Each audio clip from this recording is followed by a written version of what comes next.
one, there's no way around it that timing is very important, right?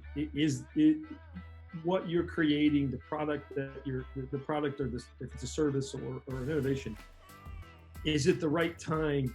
And that's hard to measure, but you've got to find out, if I'm far ahead of the curve, then I'm going to spend a lot of time and money and nobody's ready for it. If I'm behind the curve, I may, by the time I get my product out, figure out 3 other people have already done it and you're behind the curve.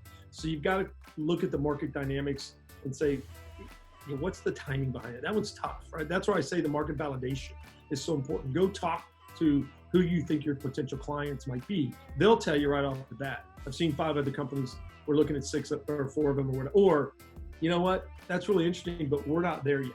So the second is what I call tell your story, meaning when you deal a lot with technical entrepreneurs, they want to tell you everything technical about the product, and what potential investors want to hear is the real world uses, the who do you think your clients are, how big's that market, how are you going to make any money with this. And it's my father had this old saying that if I ask you what time it is, don't tell me how the watch works.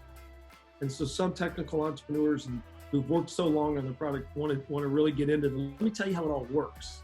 Well, from a potential investor, I'll understand at a 10,000 foot level how it works, and I trust that you, the technical expertise, are going to make it work. I want to know how I use it in my business and the real world, and why are people going to pay for this? So really those 2 things I think are the most critical.